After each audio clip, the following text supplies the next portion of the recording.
So I'm looking at a Christakis and Fowler 2007 study, which was very, very large and involved 12,000 people over the span of 30 years. That's a good study right there. Not only is it long, but it also has a lot of people involved.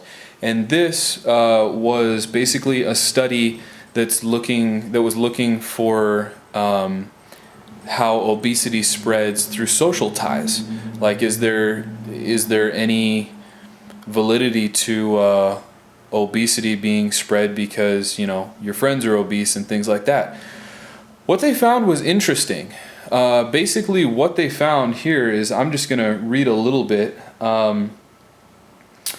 is that an individual's general perception of the social norms regarding the acceptability of obesity has a lot to do with them becoming obese.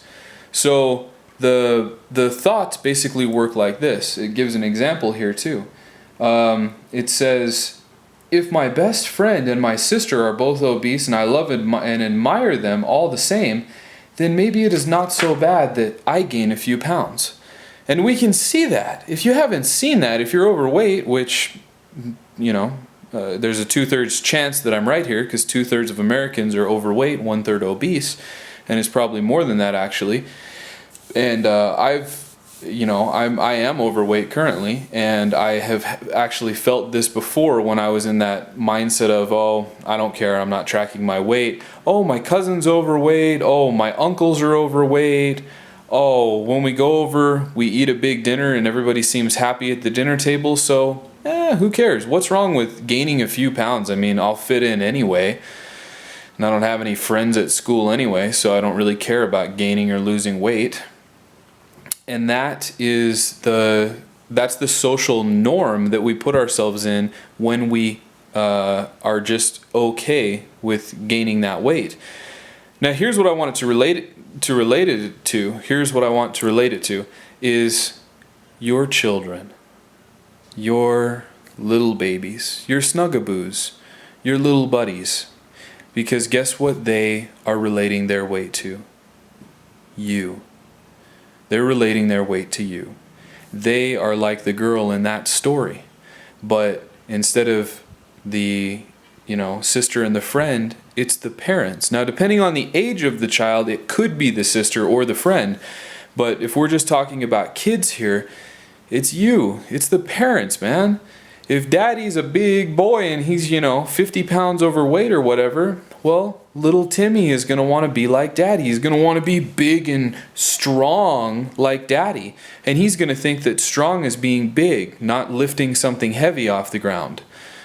Okay? And if mommy is 30, 40, 50, 100 pounds overweight, I hate to say 100 pounds overweight, but that's actually not that abnormal in our society. I mean, you go to Walmart, you go to the grocery store, what? If I don't see somebody 100 pounds overweight, I'm like, whoa, is the town evacuated or something? Because there's plenty of people that are very overweight.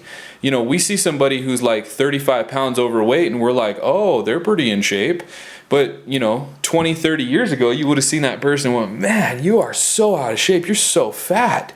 But nowadays, those people just look like normal people because the weight levels have been exceeded to such a great high now. But guess who the daughter is going to want to be like? She's going to want to be like mommy, right?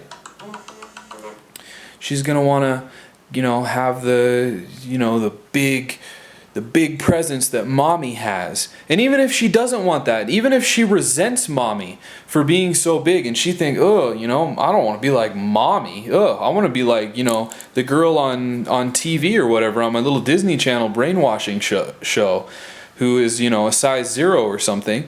Then not only is she more likely to get an eating disorder, whether that be anorexia, because she severely has this overweight complex in her mind that she views herself like mommy, even though she doesn't look like her. And so she's severely restricting her calories in a nervous fashion. That's why it's called anorexia nervosa, because it has to do with nervousness. You are nervous about gaining weight. To you, it doesn't matter if you're skinny in a mirror. You're always fat. On the flip side, she could just get obese because what do you think mommy's making for dinner, or should I say buying for dinner, that little Susie is going to eat? She's going to eat the same thing as mommy.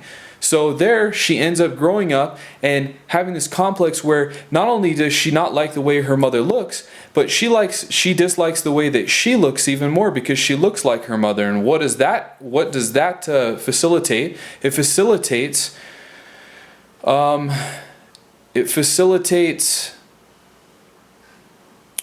despising her mother. It facilitates that feeling of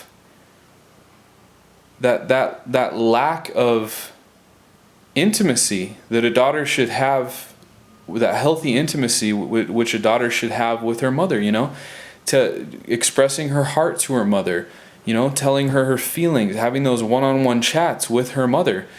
Instead, she just basically, the word is escaping my head right now, but she kind of holds a grudge against her mom. So with this whole study, it's about the social norm. What kind of social norm do you have in your household? Is it okay just to throw the feet up on the footrest and then pack down, a couple donuts or something in the evening time?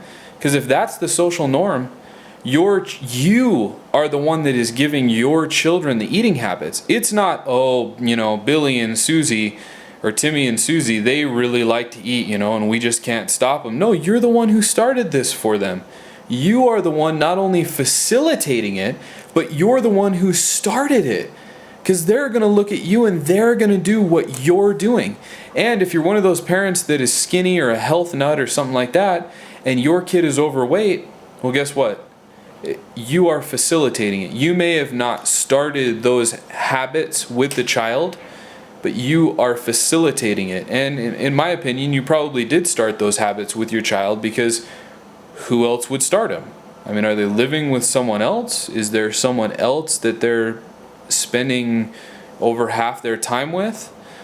So who's buying the donuts? I mean, it's just like a 21-year-old asking someone it's someone who's below 21 asking an adult to buy alcohol for them. I mean, who's buying the donuts?